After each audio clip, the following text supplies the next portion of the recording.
Hello again. Welcome back. Fancy meeting you here. Still in my car. Back at Temple Valley Shopping Center. Trying to figure out this formula. Trying to figure out how this works. Always seems like I'm responding to the last video I posted.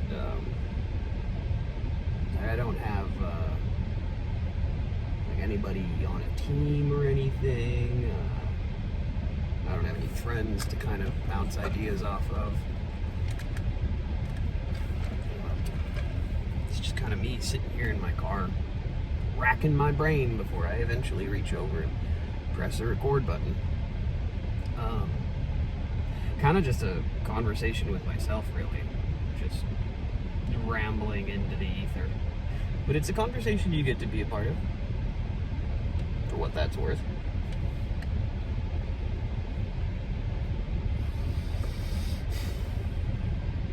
Been kind of thinking about, and in no way am I comparing myself to Tim Dillon, but kind of been thinking about Tim Dillon's content and how every week he posts something topical, something important about what's going on right now, something relevant. I don't know if I should do that. I don't know if I can do that. I don't know that it makes sense for me to spend my time talking about things that are happening right now if no one's going to be seeing it right now. I mean, if I want to be like a live development journalist, reporter type of content creator, maybe it's a good thing to learn and practice, but I don't think that's what I'm going to be doing here. They're just conversations I'm having with myself, trying to figure out what the shape of this thing I'm trying to do looks like. You know, in my brain I've got two very simple names, just Anthony Bourdain and Peter Santinello, so it's like, how do I turn this into that?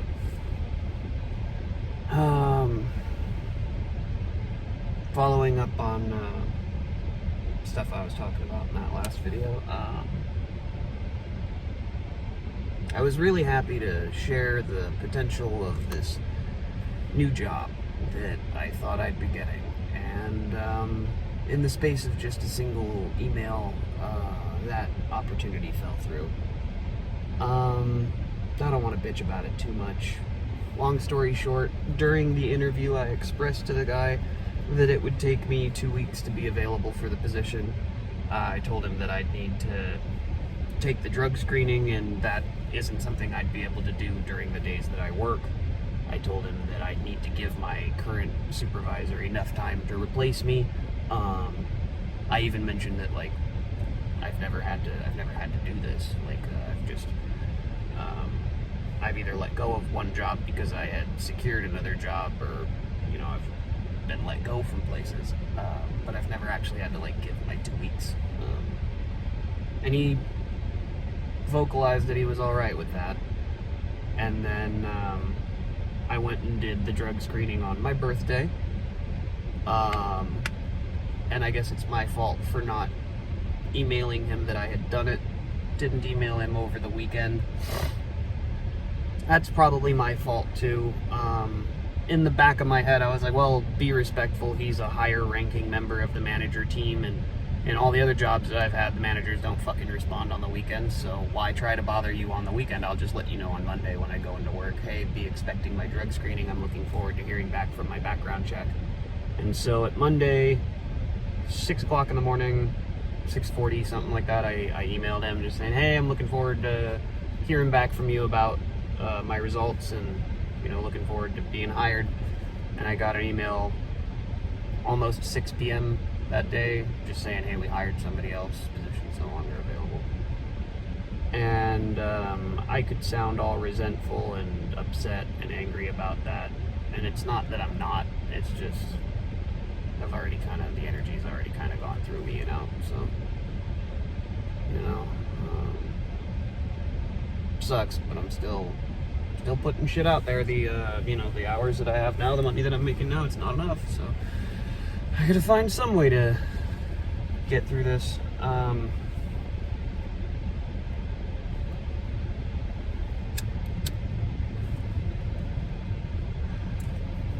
it really does,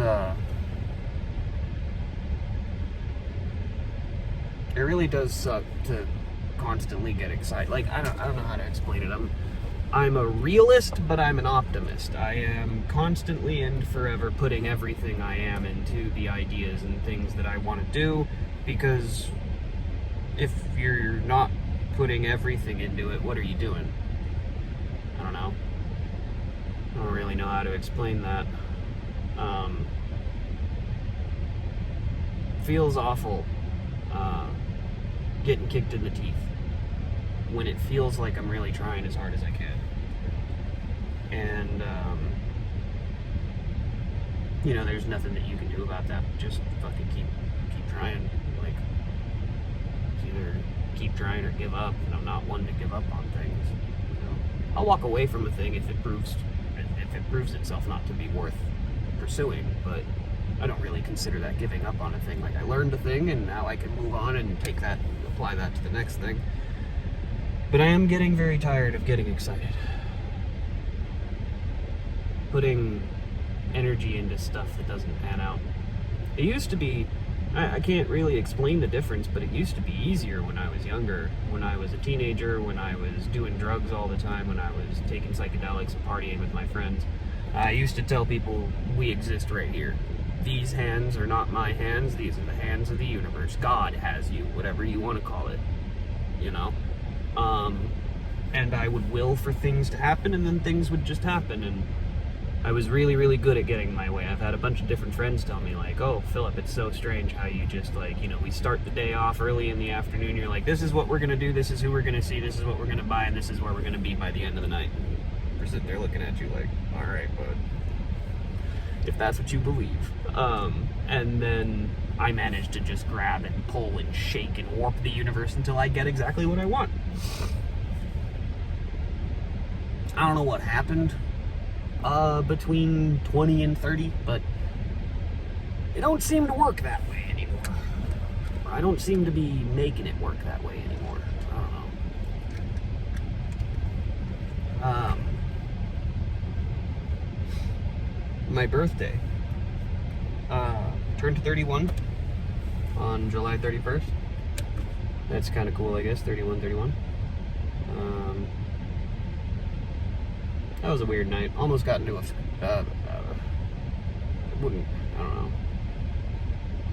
almost got into an altercation. As I talk more about my life and the decisions that I've made and the stuff that I've been involved in, I think it'll become a pretty common theme that I have like a white knight problem. I don't know. Growing up in CPS, I always had to fight for the little guy. Growing up around my mom, I always had to stand up for somebody who's not being stood up for. Growing up around rednecks and chronics in Hawaii, I'm the guy who's gonna step in between the person throwing the punches at the person being punched.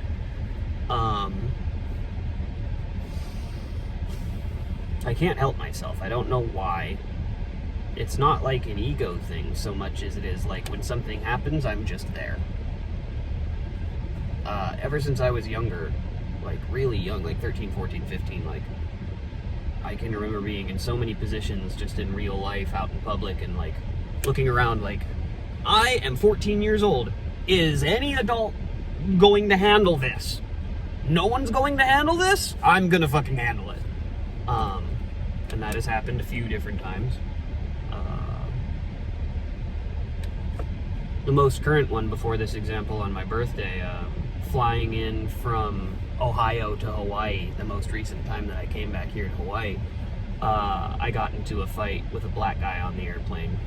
And that was just it was a whole fucking ordeal. And it ended up being the same thing. I'll just kind of ramble through the story very quickly. I like to sit in the back of the plane because I'm in no rush. I've been traveling a lot since Child Protective Services. I was an unaccompanied minor dozens of times in an airport by myself. I'm so used to the procedures. I'm so used to airport culture. I love traveling. I'm so calm. I am the most grandma driving slow kind of fucking chill, cool as a cucumber person that you can get. So I like to sit in the back of the plane and watch all of the frustrated fucking people get up and leave and fight and discombobulate with each other, because, you know, I'm a people watcher and I know how this works. Why the fuck don't any of you? And I'm sitting in the back of the plane and I see this black guy, his girlfriend. They're a couple of rows up from me. He seems irritated that things are taking so long. And at a certain point, he pushes himself through into the middle of the aisle, starts pushing past people who are reaching for their stuff in the luggage compartments. And an older guy, I'm 27 or 28 or something. No, I'm 29 or something, like, when this happens. No, I'm 30 when this happens, because this was just earlier this year. The black guy is probably mid-30s, and then the older gentleman who got involved, probably in his 60s. And this older guy makes a comment to the guy like, hey, you know, we're all here together, no need to rush, not gonna let you pass me. And the black guy pushes him. Now, I don't want to appear racial here, but me, from my vantage point in the back of the plane, I remember, like, the moment that guy stood up, I was like, there's going to be a problem here. The way his hair was cut, the giant fake watch that he was wearing, all crusted in fake fucking jewels and stuff, like, this guy has got an attitude problem. And I'm just sitting back there watching him, and I'm thinking to myself, Philip, quit being racist. Just because he's a black guy with a fake watch and a fucking whatever design cut into his hair, he's not, you know, come on, man. And then it happens. And when it happens, I don't know exactly how. I remember shoving past his girlfriend and saying, excuse me, I'm sorry, I'm so respectful. And I was immediately in this guy's face.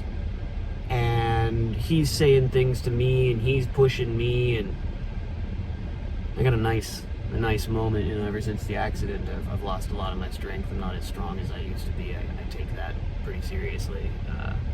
There was a point where he started pushing on my chest to try and push me back up the airplane, and I put my elbows into the seats next to me and just kind of flexed my chest, and it was not difficult at all for me to push this guy back up the airplane. I felt pretty good about that. He didn't. That's when he hit me.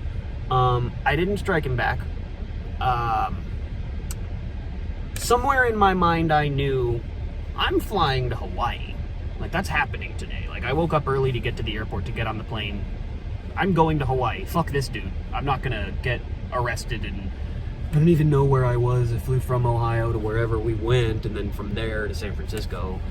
I wasn't about to fuck with all of that. So at a certain point, and this kind of plays into the story about the fight I almost got into on my birthday, at a certain point I realized, like, I'm not reacting violently, and he's not fighting. I think he only hit me like once or twice, but, like, he's not, like, you know, fucking, and I said something, I forget what he said to me, but then I said, look at all these people. He, like, took a step back, and I pointed at this old lady that's literally, you know, we're in the middle of the aisle. She's in her seat right there. She's got her cell phone aimed at him. I'm like, look at all these people. Look at all these people who are filming you. Look at, he said something, and I said, well, no, I'm the center of attention now. We're the center of attention. Look at everybody looking at us. You think you're going to get away with this? And it was at that point that, like, his demeanor totally changed. He realized what was going on. He grabbed his shit. He grabbed his girlfriend, and the both of them made their way off the plane. And I had to deal with the cops after that, and it was a whole thing. The lady who was recording the incident on her phone showed the video to the cops, and I was, you know, cleared of any wrongdoing or anything like that. Funny enough, no, in the moment, I didn't think to ask the lady to send me the video. As I've mentioned in other videos that I've made already, I grew up with the mindset of experience life, don't record life. Be in the moment, be present. And so, even looking at the video on her phone, thinking to myself, damn, that's cool. Wow, I'm cool. Look at me. I didn't think, I might want that later to put in this video right here, right now. I didn't, so you'll just have to take my word for it. Well, fast forward to my 31st birthday, and I'm at the Kaneohe Mall, and I'm sitting in the parking lot just outside of Ross, and me and my ex are gonna go to Gyukaku. I like meat, and Gyukaku's fucking great. We're sitting there just hanging out, chilling, doing nothing, and a local boy and his girlfriend walking through the parking lot stop in front of my car. And when I say in front of my car, I mean they were right in front of the hood of my vehicle. And depending on where you come from in life, depending on the kind of life you've lived, you may or may not know what spousal abuse looks like. You may or may not know what it looks like right before a man strikes a woman. And I've seen it in different areas around the country. Been in the Bay Area, been in the redneck South of Missouri, and I've been in Hawaii. Different areas, but like, there's a different way it all kind of happens too. And the boys in Hawaii have a very specific sort of quiet, sort of leaning in, shoulders kind of like, there's a very specific thing that happens. And I saw it happening right outside my fucking vehicle. And it's funny because me and my ex had talked about this just a day before or something like that. There have been several situations that I've been in where I take off my glasses. Whether it's these glasses or other glasses. I got some cheapo ones over here. There's a good example of like what I used to wear. Those are pretty cheap, those ones. I used to wear a lot of gas station glasses because it's all I could afford. These expensive motherfuckers were given to me by my friend Kai. It was a birthday present a couple years ago, so I take very good care of them. They're very expensive. I didn't buy them. When the glasses come off my face, it's an acknowledgement to myself that I'm about to be struck about the face and body. Like, once I take these off, I'm acknowledging that violence is about to occur. And Matsu sees this thing happening, and I take off my glasses and I lay them on the dashboard, and she's like, "Are you fucking serious? Like, are you really gonna do this?" And I don't have a choice, man. I'm a white knight. I can't not do something. I can't pretend that that's not happening. I can't pretend that nobody else is going to do something about that. I can't pretend that it's not happening on the hood of my fucking vehicle. I can't pretend that I'm not a security guard. I can't pretend that, and so I open up my door. I open up my door and I step out of the vehicle, and he kind of turns his head over his shoulder and then right back to the girl. The girl is real small, but I'm not gonna say real young. She's just a real petite Asian girl. The boy, kind of larger, sort of chubby kind of kid, no shirt. Looked like he was wearing gray boxer briefs or something, or like cloth shorts or something like that. What did I say to him? God, I forget how the situation started exactly, but I said like, "Hey man," or something like that. And he turned around, and if you're not from Hawaii, you won't recognize what I'm saying. If you are from Hawaii, you'll know immediately. He did that thing where he grabs the bottom of his shorts, lifts them up above his knees so he could throw a head kick. Kid, if you're listening, fuck, I hope one day you see this video. I hope I see you again and I can talk to you about this in person. Where is your tactical awareness? I opened up my car door. It's a 2001 Chevy Malibu. These doors are made of metal. I open up my car door. There's a car door separating the two of us. You step around the front of my hood, and you move your shorts like you're gonna kick me. Fucking metal door, dog! What are you gonna kick? Besides the point, my ex sees me fucking flex. All I'm thinking while he's touching his shorts is, "You're not covering your face. I'm just gonna go over the top of my fucking door." And in that moment, I had the same sort of like zoom out that I had on the airplane with the black guy. First thing I thought was, there's no way this kid is over the age of 18.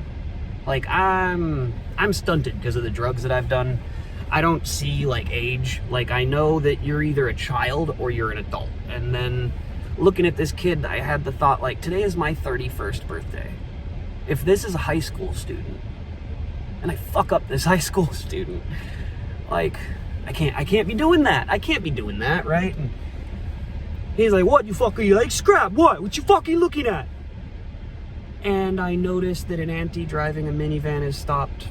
She's watching. There's an auntie crossing the parking lot over here. She's stopped. She's watching. There's another guy over by Ross. He's stopped. He's watching. And I see that there's a security guard just running from like 700 feet away across the parking lot. Poor guy didn't have a golf cart. Poor guy.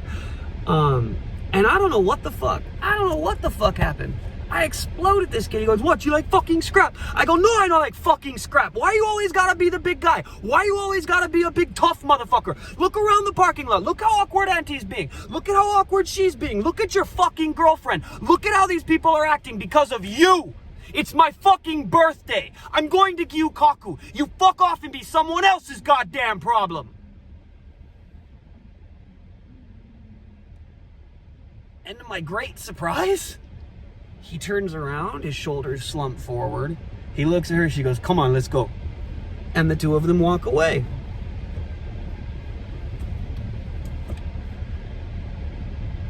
I don't know how to be anything other than exactly what I am, you know? And I like to think that I'm a pretty good person.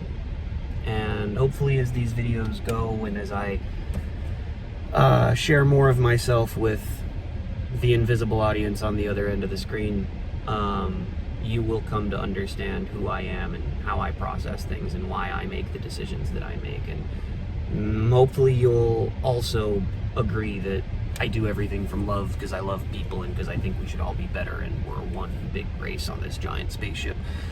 Blah, blah, blah, hippie shit. So that kind of covers that. I had a cigarette. I go up to the mall to go into Gyukaku. I end up running into the security guards. You know, I explained to them I'm a security guard at another location, different company. This is what happened, this is what he looks like, etc. I helped them write the report. The auntie who was walking across the parking lot actually shows up and she says, you know, I followed them across the way over towards Zippy's, and the security guard who was running in my direction followed them over there, and so the security guard distracted the male and kind of like got his attention, and then the auntie actually went and took the female, got her in her car and took her home. So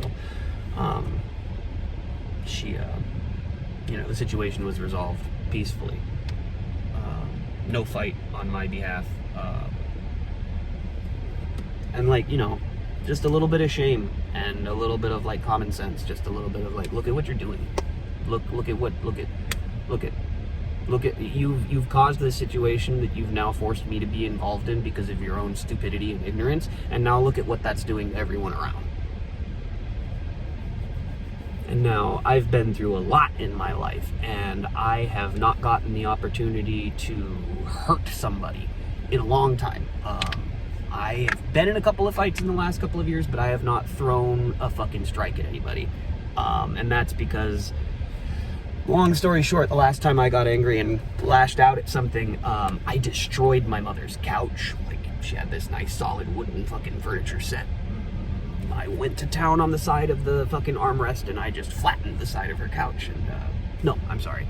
The last time I ever struck something was in my house with my ex. I got mad at something, the cabinet, something, and I punched the fucking cabinet and I just destroyed the side of the cabinet. And I immediately set to getting the wood putty and the sander and the super glue and fixing it and re-screwing it all back together. And like, I'm so sorry that my anger did that. And like, so yeah, I just, I don't lash out like that anymore. But goddamn, sometimes I want to. And I don't know, I'm not allowed to. And I guess that's like for the better, right? Like wisdom and thought and communication and like adult words, and like I believe in all that shit, but like damn if sometimes you don't just want to stuff a fucker in your pocket, you know, fucking fuck you.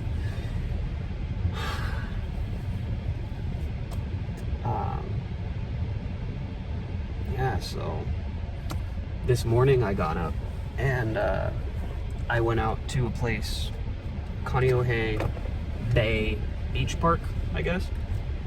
I was gonna go and record this video there, and I think this is kind of funny, so I'll share it. I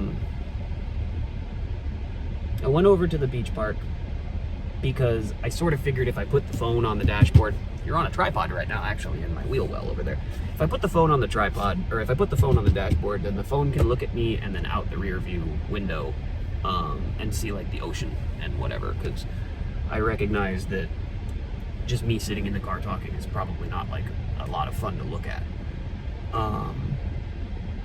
but the tint is all fucked, and the park is, I don't know, the parking lot, it didn't work out the way that I wanted to. So you think, well, I mean, I've got the tripod, I've got a mic, just get out of the car and do the selfie stick content creator thing. I can't do that. I don't want to do that. I'm from this place. I see people doing the social media IRL stuff, and it's so fucking cringe and awful and just obnoxious and disrespectful of everybody else's trying to enjoy their day. And so I just can't do it. And it's not like there was a lot of people there. I think I took a small video of the location, so I'll insert that. Like a nice location, but like, I don't have a quiet voice. And I'm not going to try to be quiet. And I just didn't want to bother the people that were there. I didn't want to be that guy. Especially since, like, you know, no matter how good my pigeon accents stay, I still want howly. So, like, you know, you gotta be respectful. And so I didn't end up recording there because I was embarrassed and I was scared. And so I came over here where it's a lot, you know, deader. The little corner area of Temple Valley where I come to over by this abandoned movie theater. Nobody comes over here. Pretty empty. But before I left, I had a funny experience that I do wish I would have had on camera. And the more I think about it, the more I'm like, oh fuck.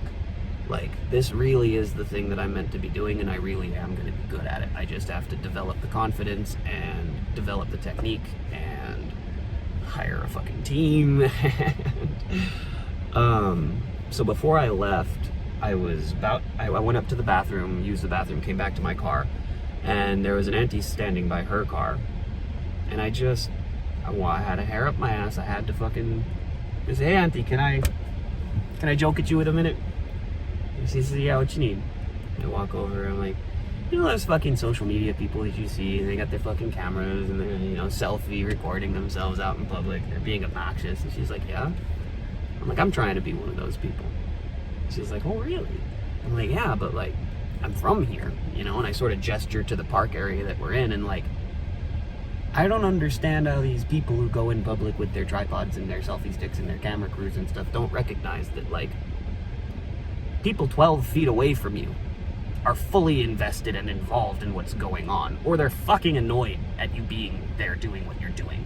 Let alone people 200 feet away that are watching, what the fuck are you doing over there with all that? I'm sure, I've not seen it myself in person, but I have to assume filming YouTube content looks pretty fucking dumb from 200 feet away.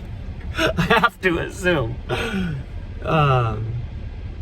So I'm just joking with her. I'm like, yeah, that's kind of what I'm trying to do, but like, and I gesture towards the houses that are just right across the street from the park I was at. If I was in the park with a tripod talking to it, like, the people in those houses would know I was there. Like, I'm not trying to be loud or anything, but I'm just, it's the way I am. They will know. I gesture, I articulate, blah, blah, blah. I laugh at my own jokes, whatever the fuck. So I told her, like, you know, I'm always on the lookout for, like, quiet, picturesque places where I can set up my camera and not fucking bother anybody. And Auntie drops 2 pieces of wisdom on me. She says, you ever thought about Kuloa Ranch? I said, what about Kuloa Ranch? And she says, the beach park right across from Kuloa Ranch. You can go set up there. It's very, very large. You'd be able to put yourself somewhere where nobody is around you, and if anybody sees you filming, they probably wouldn't bother you. And then you've got Chinaman's hat in the background of your video, and my jaw hit the floor. I was like, oh, that's a great idea. Oh my God. And then, you know, we chatted for just a minute more. I said, you know, thank you, have a good day. I got in my car, I was about to drive away. I couldn't fucking help myself. As I was driving by, I rolled down my passenger window. I say, Auntie, you know, another location I really want to film at. She says, where's that? I say, the Lanikai pillboxes. And she smiles. She goes, you're not going to get the Lanikai pillboxes empty. I go, nah, you cannot ever get to the Lanikai pillboxes without there being tourists or fucking hikers. Like, there's tourists who want to go walk the trails, and I wouldn't call them hikers because tourists are not notoriously good hikers. And then there's the local folks who are getting their steps in and their cardio and shit. They're power walking up that fucking mountain. I'm of the latter, of course. But that shit starts at like 6 a.m. and goes until the sun goes down. Lanikai pillboxes, you could probably Google it real easy. Be like, but she said, you know, if you get out of your house by like 4 o'clock in the morning and you get to the base of the hike by like 4:30, get up there by 5 a.m. and watch the sun come up, you could probably get the place empty to yourself, and that would look really cool too. And I'm like, Auntie, oh my God, like, thank you. Just for fucking spitballing with me. And so I drove away, and as I drove away, I kind of like tapped my steering wheel, and I'm like, this really is what I'm supposed to be doing. Like the Anthony Bourdain, Peter Santinello love child thing. Like, it really is what I'm supposed to be doing. I think I'm going to be genuinely good at it. You know, I was chatting with GPT this morning about like the naming convention for my YouTube videos and how to eventually make clips and things that are going to go out into other social media platforms that are more for short form content like TikTok or Instagram Reels, etc. And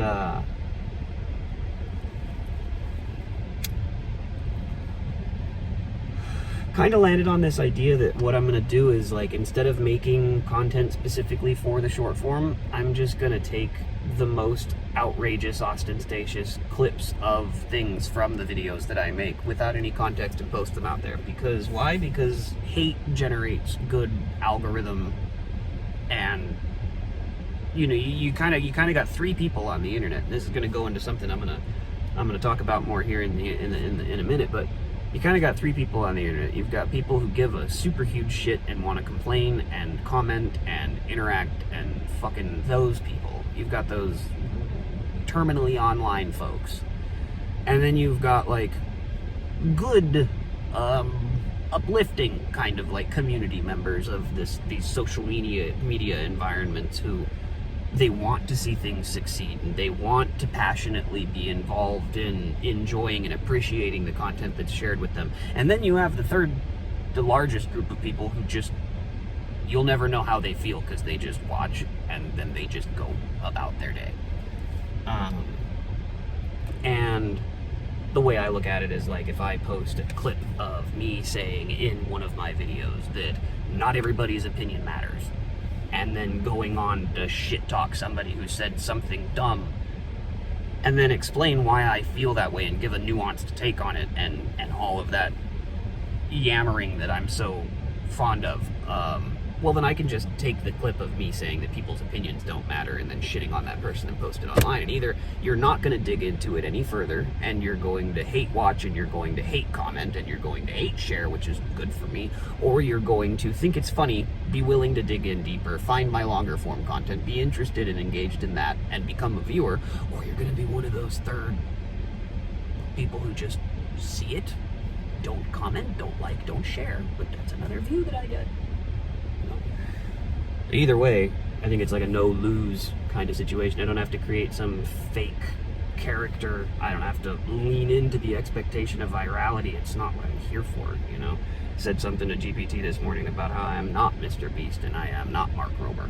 Like, those are not the squeezing every monetizable fraction of click-through percentage every 1.7 seconds a new transition. Like, whoa.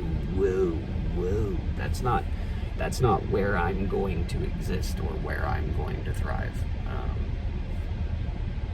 You know, everybody in my life, not a lot of people, are all very surprised at the length of the videos that I'm posting, because, like, that's not easy, but it's the way my brain works, I guess. And with the businesses I want to build, and with the projects that I've got, and with the things that I want to do, it all starts from right here. How this thing works is the most important thing to me, and it is going to be the most important thing to people who want to work with me. And so having a clear narrative and a archive and a transcript of this it's kind of the whole purpose of this season 0 thing. Like, going back to Tim Dillon making topical content, I could at some point start making topical content about the thing that I saw on the news, or the new military thing that happened, or this or that. But it's like, don't you have to have an audience who gives a shit what you think about those things before you start doing that? So I think what I'm doing now is probably fine. It's as good as I can do, and I don't want to expect more from myself. I don't want you to expect more from me. And I made a comment this morning, something like, if I woke up tomorrow morning with 1.5 million subscribers, I'd be terrified. Like, oh fuck, because now I could fuck up. All of this is just me learning and fucking up and testing things and trying new stuff, and that's comfortable. That feels good. And if I can maintain this sort of vibe of letting things breathe and brevity and long-form conversation, maybe I can, in some small way, make other people feel like it's okay. Not everybody has to be Mr. Beast. Not everybody has to be these flagrant, god-awful, disrespectful, arrogant IRL vloggers. Not everybody has to do that. This can be good enough too. Don't get me wrong, I need a better editor, and I need producers, and I need an editor, not a better editor. I'm the editor for this channel, and I'm not good at it. I need all of those things, but like, I don't want the vibe to change, you know? And that actually brings me to the next thing on the list of stuff that I thought about talking about today.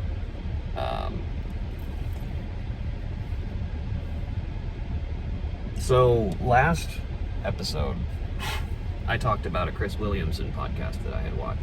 And lo and behold, he posts weekly, so I've seen another. And I'm going to talk about it a little bit. I'm also going to talk about a video that I saw posted by Colin and Samir. And if you don't know who they are, I'm probably not surprised, because their audience is pretty damn niche. And what they cover is pretty niche. It's like the content creator's content creator. And I've started having some opinions about them. So let's go with the Colin and Samir video first, because it's the one that I feel like I have the most to say about. And I don't even really know, like, I don't write a script or anything, so I don't really know like what I'm trying to say. I'm just sort of feeling it and letting it out. Colin and Samir posted a video just yesterday, I think, or the day before. God, now I gotta find it, son of a bitch. They posted a video about Hank Green. I don't know who this Hank Green guy is. I don't really care. But I guess, based on the limited understanding that I have of the situation, Hank said during a conversation in a video, "I appreciate the pushback," which apparently means that the script must have been written by AI. And Hank went ahead and released a statement apologizing for his misuse and addiction to large language models. It's all very gay and very weird and very stupid, given how I feel about AI and seeing how his community is reacting to that. I don't know him, I don't know his community, I don't really care about other people's opinions on the matter, because I have my own, and I could keep them to myself, but that's not the point of the channel, right? So just to kind of like get it out of my head and share it with you, right? This person on the video Colin and Samir posted about Hank Green commented this: "My 2 cents. I'm about 15 minutes in. I feel like this discussion is less about reasons to be pro or anti-LLMs or Gen AI, or even if creators have a responsibility to use those tools in certain ways or to disclose their use, etc. This is more about internet culture and how certain types of audiences, like the one Hank has cultivated, especially over the past 5 years, respond to a perceived moral failing. There's a lot of nuance and discussion that can be had about LLMs or Gen AI usage, and if it has a morality attached to it. But what doesn't require nuance is knowing that Hank's audience's emotional response to this is 100% parasocial. And this is not the first time that an audience or a fandom centered around a parasocial relationship has overreacted to a perceived moral failing." Okay. I commented under that, an astute observation. But how does one broach the topic of large language model usage, AI orchestration, using tools, without becoming the AI guy? The parasocial relationship aside, how do we even have the conversation about conservative or effective use of large language models? Somebody else replies, I would argue that any use of generative AI is giving up creative control, and the pursuit of productivity or efficiency is no excuse. Hire an editor. Lots of channels I watch will have comments that notice the editing style of the two editors, or even thanking the clips guy. Do we want more or do we want better? Video is a form of communication and art. We don't need a flood of slop, even if it's only partial slop. I reply, not to argue with your whole point, just one part. What if you can't afford an editor? I guess generative AI means video, photo, voice generating models. I'm a creator who can't afford an editor, but I mean, I agree that I wouldn't turn to Midjourney or GPT for a thumbnail. You won't see that on this channel. I think it just looks bad, and I know that people would resent it.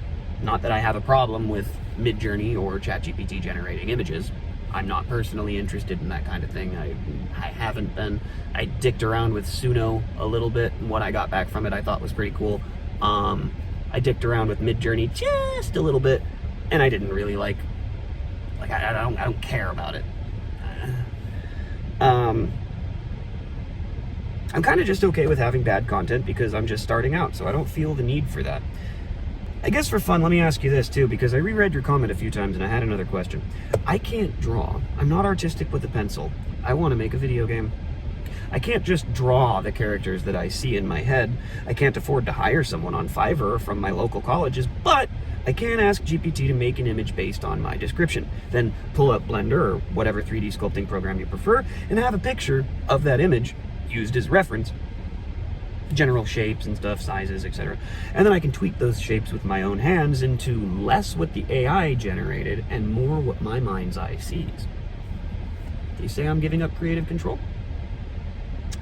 I'll willingly acknowledge that the AI didn't create the image in my head, but I'll also acknowledge that AI had given me a good enough reference material to work from to create my own wholly human-generated video game character.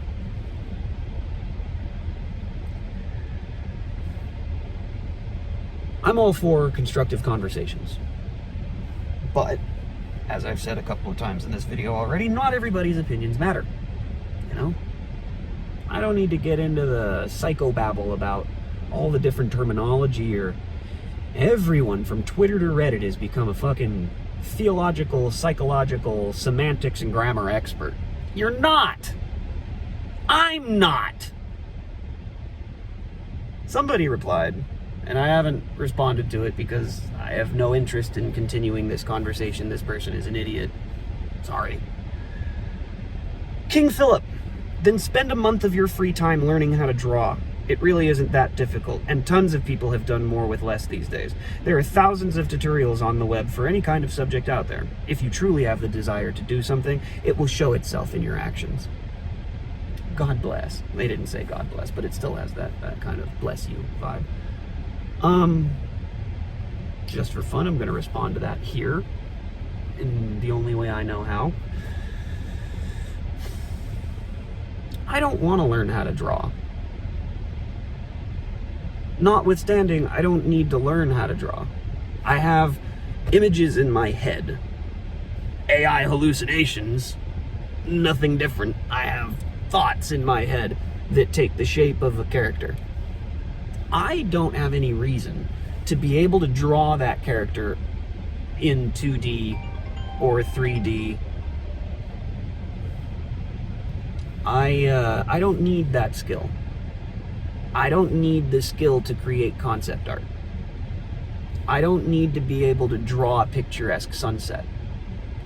Notwithstanding, spend a month of your free time learning how to draw. I took art classes in middle school and high school. Like, you know, I never went to college for it or anything like that, but like, I know sort of how the training structure and resource stuff works. Like, I want to create video game characters. You need me to draw a bowl of fruit? Like, how many anime characters do I have to trace before I know how to... What the fuck is the point of that comment? Spend a month of your free time learning how to draw. It's going to take longer than that. If I'm going to just decide to become a concept artist, then I'm going to need to learn how to draw everything, right? I'm going to need to be able to take any image in my mind and put it on paper.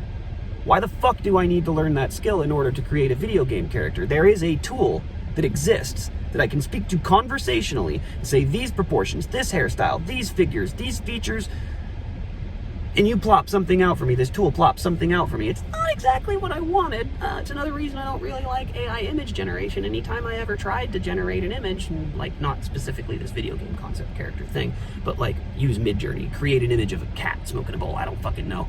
Anytime, it's never what you want. It's never exactly what you want.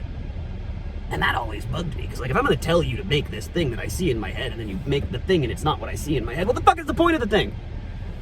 It's kind of why I liked Suno. One thing I sort of figured out with my experience with Suno is anytime I went in expecting English to come back to me and sound good, it didn't. So I very, very quickly started making Suno make songs in different languages. And that sort of crossed the uncanny boundary for me, sort of, in terms of listening. Like, you make an English-speaking song on Suno, and the person singing in the song sounds like an American voice actor for the early Pokemon series. You know what I mean? Like that weird sort of like... but then you put the voices in a different language, and it's like, oh, well, that's just another instrument now, right? And so, my experience with Suno is not, this is what I have in my head, you better give me exactly what I have in my head. It's more, this is how I feel. Can you create something that matches that feeling, that makes me feel that way? And more often than not, I was happy with the results that I got, rather than upset by them. So, yeah, thousands of tutorials on the web for any kind of subject out there. If you have the desire to do something, it'll show in your actions. Okay. I need to create a video game character. That was the desire I had. I used ChatGPT to create a concept image, and I used that concept image to go into a 3D sculpting program and then create that body. And then I rigged it and I animated it. My actions showed that I did the thing, regardless of whether I learned to draw with a pencil or not. I don't know.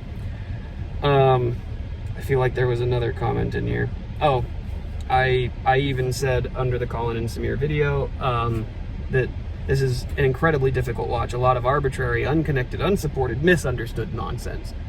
Because Colin and Samir are making this video about the reaction that Hank Green's community has had to his use of AI.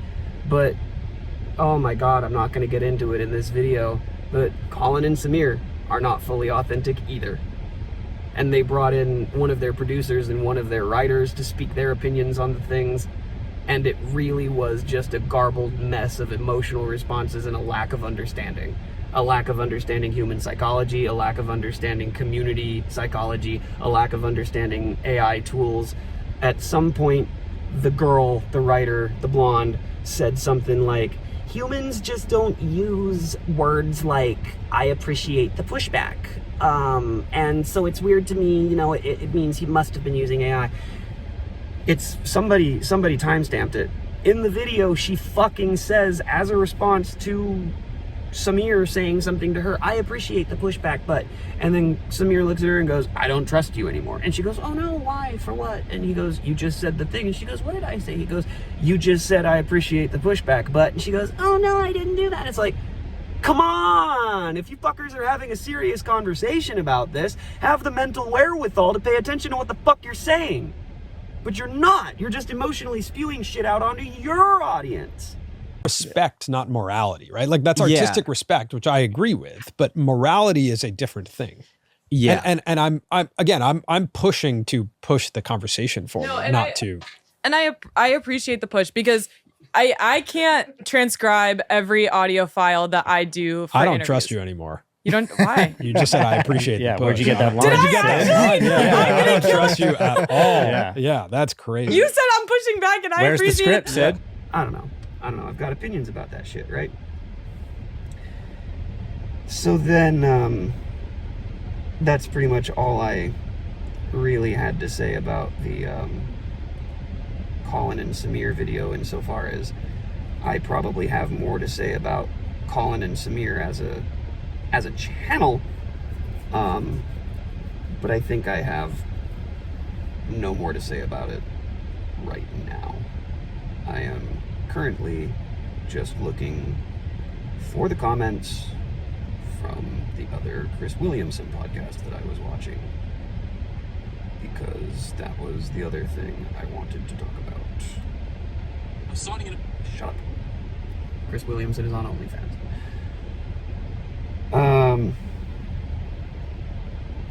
So, now this is just contextless fucking yammering, because you who haven't watched the podcast don't know what the fuck I'm talking about, don't know why I'm responding to it or feeling emotional about it. Again, Tim Dillon is all topical, and I don't know how to do that, so I'm just yammering about how things make me feel. I'm not talking about, like, what just happened. So, somewhere in this podcast by Chris Williamson, what is the 14 Myths About Modern Dating, I'll do the thing. They're talking about polls that have been done and statistical research that they've got, and the averages, and how people feel and how they think and the decisions that they make, and dating shit. And God, you'll have to, I don't know how this works. I don't know what I'm supposed to tell you. You'll have to go and watch it. If you watch this and hear me saying all of this, however many years from now, you know what I mean? You'll have to hear me saying this and then go watch it and be like, oh, I see what he's saying. So I posted a comment. So I don't know. I keep thinking I'm at 36 minutes and 32 seconds now. It's worth mentioning at least once that the people who are involved in these studies and these online polls and the college this and social that you're doing, you're missing a huge number of statistical data and the simple acknowledgement that normal people aren't the people who are interacting with these studies. Let me break that down a little bit. The men and women who provide statistics for the Tinder swipes, for example, you're assuming that those stats reflect everyone's opinions. It's the same thing that I mentioned about the jet guy in the last episode. You're using the word everyone, or you're making some kind of claim that this is the wide, overarching average. But it's not, and it can't be. I'm a nobody, and I realize that. You're a huge fucking podcaster. Chris Williamson is like number 6 in the world or something, or I think that's what he says anyway. How the fuck do you not know this? The men and women who provided statistics for the Tinder swipes, for example, you're assuming those stats reflect everyone's opinions, while they only reflect the opinions of social media using, probably fairly modern Gen Z or millennial types, kind of the opposite of normal people. You're specifically deriving data from the most flagrant, most opinionated, loudest socially online minority, and then painting that as everyone's opinions. I don't know, man, it just doesn't seem true to me, You gonna say every single person who uses Tinder? What am I even trying to say? Are you gonna say that the statistical data that shows that women feel this way about men with these figures or characteristics is the end-all, de facto, be-all truth about society in our modern age? But the data is collected only from people who are using Tinder. Do you get that? I think I made a comment in another video or something like that. I wouldn't go to a bar to make friends. I wouldn't go to a bar to find a girlfriend. I'm not a drinker. I'm not into like the socially extravagant Instagram nightlife stuff that people my age are kind of supposed to be into. I don't like the idea of going out and spending $300 on a first date for a chick who's not gonna fuck me. Sorry, however the hell that makes me sound. We can go out and have a much cheaper date and not have sex. Like, that's totally fucking cool. But like, I don't know. I'm not a part of this thing that my generation is a part of. So like, why would I go to a bar to find friends, right? The people who are giving this data on Tinder are not like the person who proposes the question, who feels this way about who, is not the person. I don't know. I'm not making sense anymore. And that's fine, because the point of this content is not to create, the most viral media sensation. The point of this content is for me to figure out what the fuck I'm doing and how the fuck I'm gonna make it work. And I think well, that's what happens when you run out of fucking memory. It doesn't really matter. I was done rambling anyway. I just wanted to button it up somehow. Thanks for watching if you watched this far.